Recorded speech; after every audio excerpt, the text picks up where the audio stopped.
เอาก็ถือว่าวันพุธสุขสันต์พรรษาเนาะยินดีต้อนรับทั้งบรรดาพี่น้องบรรไก่เงินเคียงบรรทุงบรรทาบรรเดียวบรรกลางลุกไปถึงทั้งพ่อค้าเสาขายไอ้น้องตำรวจทหารทุกทนาเนาะมื้อนี้สังสรรค์บรรยากาศกับหน่วยงานศิลปะดนตรีติ๊กภาพเพลินมาฝากมาต้อนให้ทั้งพี่ๆน้องๆได้เบิกบานบนซึนเป็น2คืนซ่อนเด้อพี่น้องเด้อรอบแรกแหกมันพบกับทั้งกินโดยสนับแจกนางห้องกินตีมาซัก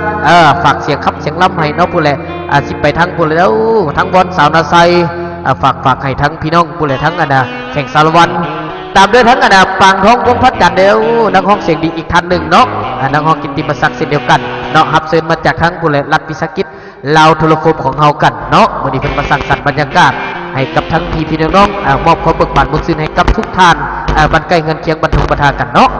การเสริมกันเลยตอนนี้เบิกบานบุญซื้อกับในงานศิลปดนตรีของเฮากันเนาะขั้นตอนที่1มอบให้ทั้งกินโนใส่น้ำแจ้งกันสิกรฝากต้อนให้ตามด้วยทั้งปางทองวงพระจันทร์และตามด้วยทั้งนิตยาเจ้าของผลงานเพลงอกหักจากเบาจีนเด้ออย่าลืม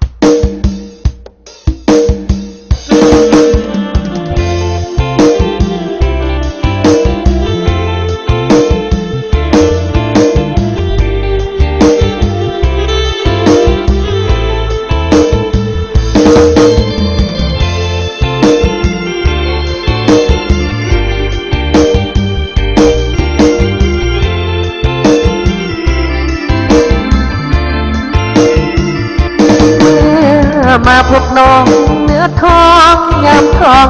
ลมหนาวได้มาพบสาวหยอกเย้าที่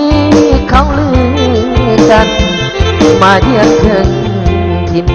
ดินแดนแข็งสารวันอายอยู่นครเวียงจันทร์อยากผูกพันกับน้องแก้วตาสาวหน้าใสใครไปก็บ่ลืมลาสมคำลือสาเมื่อได้มาพบน้องคนนี้ลูกกลางองค์แก้วสมแล้วที่เป็นสัตว์นับว่าอายคนโชคดีพบพ่อนาลีที่งามสิ้นใจหน้าใสเขตใต้แดนสารวันอยากได้เจ้าควันมาอยู่เวียงจันทร์สร้างฝันหักคาสินค้าขายส่งมังพร้าวอ่อนน้ำหวานจับใจสมคำสาลือไปไกลมาเผาหน้าใสถือใจแท้ดีขึ้นรถเมล์จากลาน้องสาวหน้าใสโตห่างเพียงกายแต่หัวใจฝากไว้กับนายผลบุญยุ่งสุขคงได้สมปรารถนามาอยู่เป็นคู่ชีวาอ่างปรารถนาน้องสาวนาใส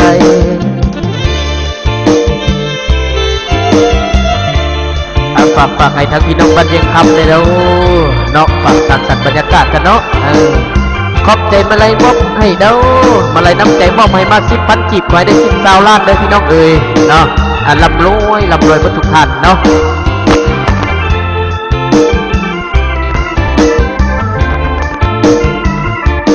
หน้าใสเขตใต้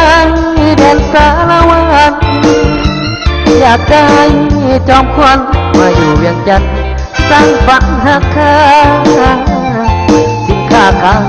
ส่งมะพร้าวอ่อนน้ำหวานจับใจสมคำสาลไปไกลมาเผาหน้าใสถึงใจแท้ดีขึ้นรถเมล์จากลาน้องสาวหน้าใสโตห่างเพียงกายแต่หัวใจฝากไว้กับนายผลบุญยุ่งส่งคงได้สมปรารถนามาอยู่เป็นคู่สีวาอ่างปรารถนาน้องสาวนา